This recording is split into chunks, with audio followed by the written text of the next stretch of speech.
Afternoon.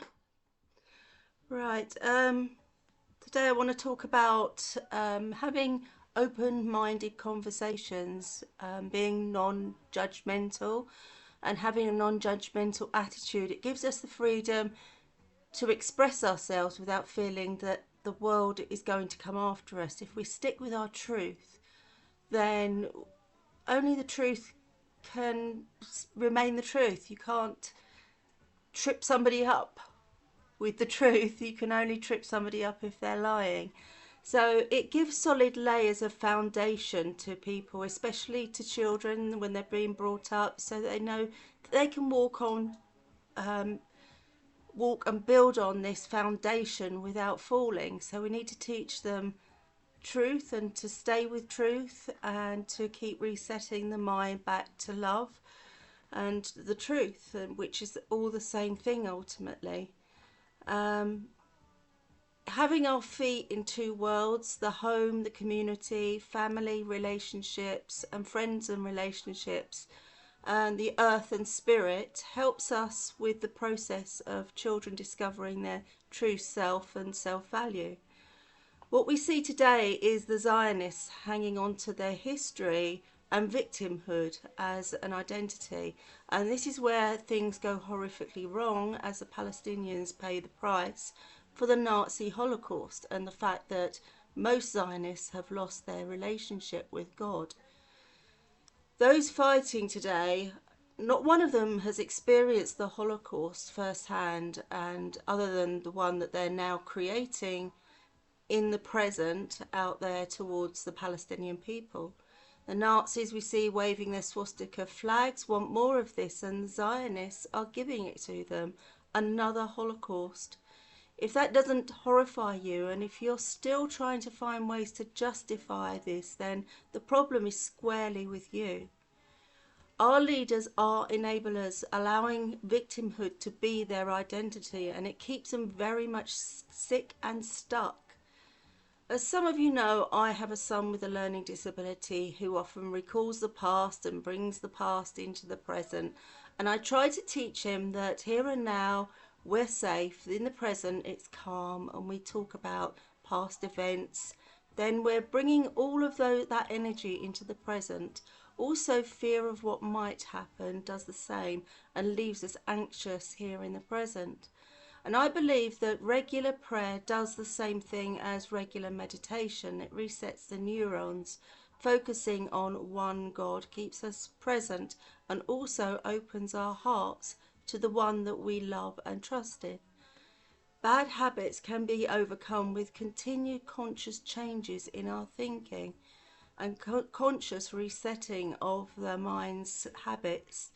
A fully open heart opens the mind to calm, and its incessant chatter of all the things that go on constantly in our lives need to be calmed down.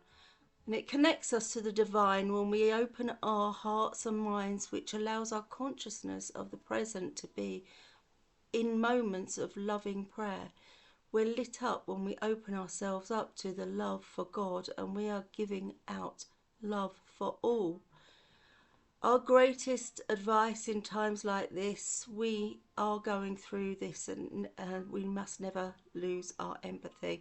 And maybe that's why there's so few of us. We value this within us and consciously hold on to it, even where what we're witnessing could easily erase this in us. Eventually, I think the plan is to convert the spiritual empaths, cognitively splitting their thinking into a hatred for a type of person. And we have to be mindful of this. It's so easy to fall into the trap where we hate those who have been brainwashed into murdering innocent people. This could cause us to experience a breakdown, and we know the hatred isn't in us. It's how they want us to show up in the world. And we could, if we remain in lack and show to be dumb and blind to our own triggers, we might begin to openly decline our own depravity and cold hearts and become colder and harder hearted. The loving and kind-hearted empaths are harder to control because we work through the power of love, and love is not something that can be easily controlled. It's very powerful and it crosses all boundaries, even death. And love is true that cannot be a truth that cannot be ignored, and we must, instead of hating, recognize that where the hatred is coming from. It's those who need us to live in hatred, those who willfully brainwash others into a hatred of others, so much so that they will murder others' babies. Another thing they use to weaken us, the illusion of normalcy. Vernon Howard, great philosopher, said, when we say we desire to live in a peaceful, harmonious world and see beauty all around us, what we often really mean is that we wish we could edit out from our view the ugliness we don't want to see and which disturbs our ego's image of perfection. We do anything to anaesthetize ourselves from pain and from the real unreality. These desires are unrealistic, and the world does not oblige this insincere vanity of our egos. Merely editing or removing ugliness from our sight does not mean that it has ceased to exist. People are still suffering whether we ignore it or not. Nor does it mean that our world is truly harmonious, nor that we see reality as it is. Human sickness is so severe that few can bear to look. But those who do will become well. I believe Krishnamurti said that, and it's true that we are well when we see the reality of our world and start to take steps to change it. Prayer and rituals that connect us to God are not the only spiritual practice we do. The way we think is a spiritual practice when we choose love and support of one another over its opposite. That is true alchemy. And if we want to see the world around us changing, we have to be fully and completely present within it, warts and all. The killing of innocent lives doesn't just leave a stain on our hearts, but on humanity and its continuous upheld existence. But by recognizing why the sickness occurs, we will find the remedy. Only the road to truth leads to love and peace. We will never find peace through lies. We only do that by becoming fearless. And we need to watch ourselves, our pride, to see and know pride that says we know it all before we have to earn it or it will destroy us. There was a time where ceremony, ritual, rites and knowledge was honoured so deeply that the elders and wisdom keepers would continue this medicine until a person could maintain, embody and lead the path. There was a system around exchanges, relationship, community, titles, trade and education. Committing yourself to a community, leading a craft, became a scholar that would almost require total devotion and years over years of practice spaces underneath a respected and worldly mentor who would take you by the hand and teach you. This requires absolute humanity through faith, obedience, submission, trust, prayer and discernment. Yes, there are people who are wiser than us, hold a more strategic and reflective intelligence than us, and have acquired a diverse set of knowledge structures, multiple cultural lenses and worldviews. Accepting this does not make you inferior of another person or more superior.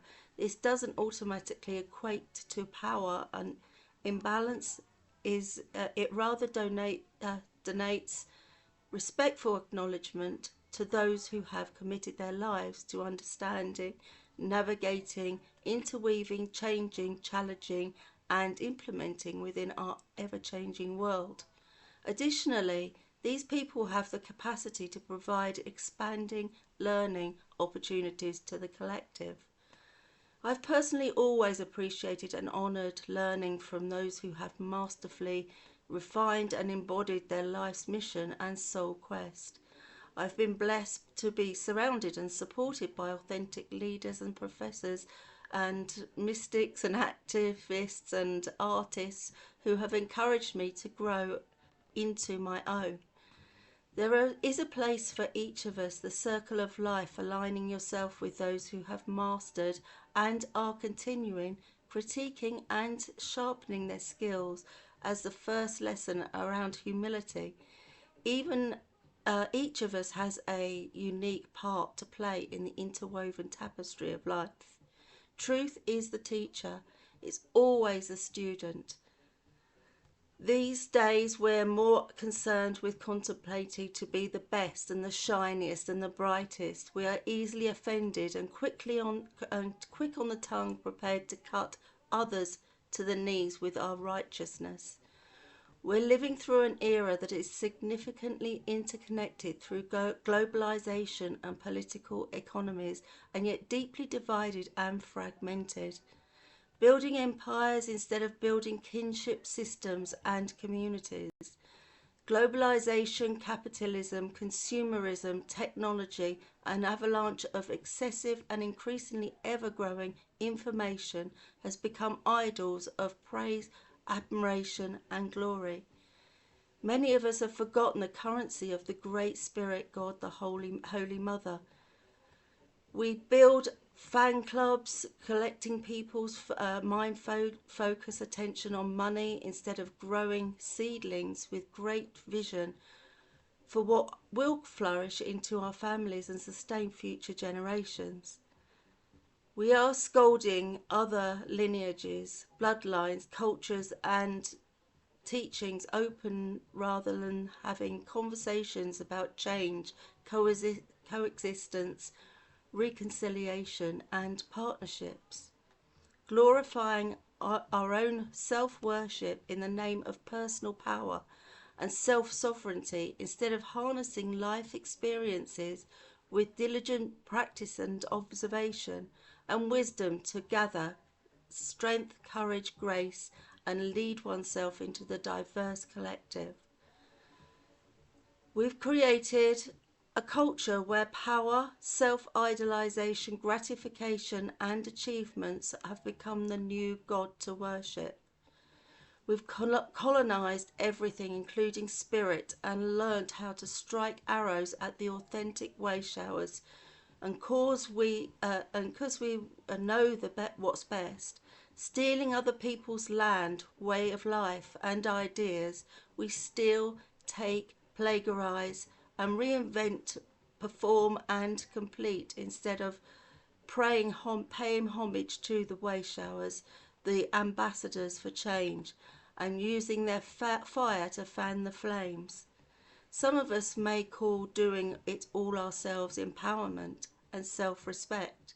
I, on the other hand, wholeheartedly believe that we grow and by others through innovation, diversification and collaboration, creativity and community.